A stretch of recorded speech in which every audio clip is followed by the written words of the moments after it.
지난 태평양전쟁 패전 75주년 기념일을 맞아 일본 강요 4명은 야스쿠니 신사를 참배했는데요. 이에 대해 중국 외교부는 잘못된 태도라는 반응을 보이며 비판했습니다.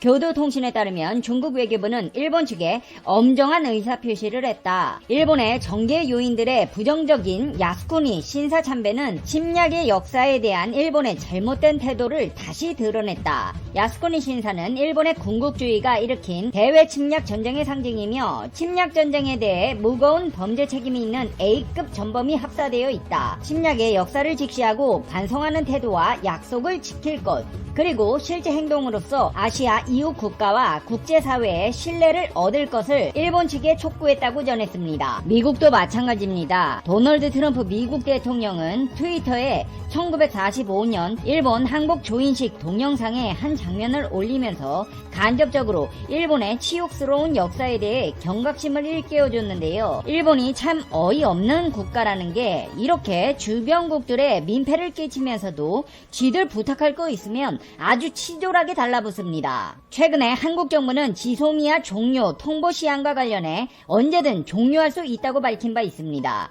이에 대해 일본 기자들이 정례 브리핑에서 일본 정부 대변인인 스가 요시히데 관방장관에게 한국이 지소미아 종료를 할 수 있다고 했는데 어떻게 생각하냐고 묻자 스가 장관은 한일 군사정보보호협정은 영내 평화와 안정에 기여하므로 안정적으로 운영하는 것이 중요하다. 지소미아는 지금까지 말씀드린 것처럼 한일 간 안전보장 분야의 협력과 연계를 강화하고 지역의 평화와 안정에 기여하는 것으로 인식하고 있다고 했습니다. 어떻게 하면 한국에 피해를 줄지 맨날 고민하면서 한국에 빌어먹을 사안이 있을 때는 협력이라는 말로 협조를 요구하는 꼴이 어처구니가 없는데요. 일본은 한국의 대중외교에 대해서도 말이 참 많습니다. 최근 서훈 청와대 국가안보실장과 양제츠 중국 공산당 외교 담당 정치국원이 코로나19 상황이 안정돼 여건이 갖춰지는 대로 시진핑 중국 국가주석의 방안을 조기에 성사시키기로 합의했습니다. 청와대 대변인은 서면 브리핑을 통해 중국 쪽이 한국은 시진핑 주석이 우선적으로 방문할 나라라는 점을 확인했다고 밝혔습니다. 양측이 한중일 정상회의 연내 개최 필요성에 대해서도 협의했고 한중일 정상회의를 계기로 리커창 총리의 방안이 이뤄지면 한중일 삼국관계는 물론 한중관계의 미래 지향적 발전에 크게 기여할 것이라는 데도 의견을 같이 했다. 회담은 성공적이었다며 중국이 한국을 절실하게 여긴다는 점을 확인한 자리라고 평가했습니다. 중국에게 있어 한국은 마지막 남은 동아줄 같은 존재입니다. 미중 전략경쟁 구도 속에서 일본은 중국에 등을 돌리고 미국의 편에서 함께 군사훈련을 강화하고 있는 형국인데 이번 회담의 결과 발표문을 보면 중국은 일단 나름의 성과를 거둔 것으로 보입니다. 한국은 그동안 트럼프 행정부의 직간접적인 압력에도 불구하고 미국의 대중 압박 조치에 대해 구체적인 입장을 미루어 왔습니다. 미국 주도의 경제번영 네트워크에 참여, 화웨이 제재 동참, 중거리 미사일 한반도 배치, 홍콩과 대만 등 하나의 중국 관련 이슈들에 대해 입장 표명을 미루었는데요. 중국 측이 한중 관계가 양호한 추세를 유지하고 있다는 표현을 쓴 것은 한국의 기존 입장에 당분간 변화가 없을 것이라는 점을 확인했기 때문이라고 분석할 수 있습니다. 상황이 이렇게 되자 일본은 또 한중 관계에 관심을 표명했는데요. 니혼기 이자이 신문에서는 한중 양국이 시진핑 국가주석의 조기 방안과 합의한 것과 관련해 일본 정부가 중국이 한국에 추파를 던지는 것을 경계하고 있다고 보도했습니다. 일본 정부의 고관은 양제츠 중국 공산당 외교 담당 정치국원의 이번 방안에 대해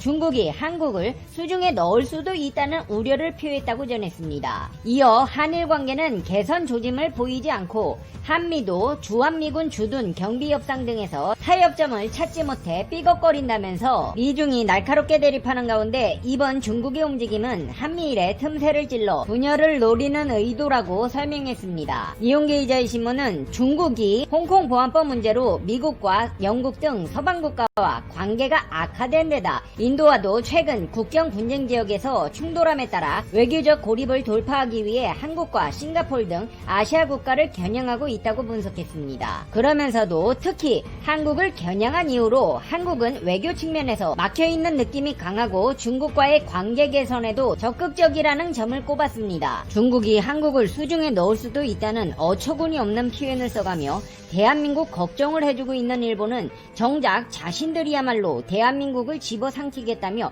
온갖 권모술수를 동원하고 있는 상황인데요. 그 중에서도 최근 눈에 띄는 행보는 제주 동남쪽 해상에서 조사활동을 벌이고 있는 것입니다. 일본의 해상보안청 측량선 헤이오는 이 지역을 일본의 배타적 경제수역 아니라고 주장하고 있는 상황입니다. 배타적 경제수역은 자국 연안에서 200해리까지 자원의 독점적 권리를 행사할 수 있는 유행 해양법상 수역이 겹칠 경우 상호 협의로 정하게 됩니다. 근데 이 중첩 수역에서 우리나라의 동의도 구하지 않고 감히 쳐들어와 조사한답시고 설치고 다니고 있다는 것입니다.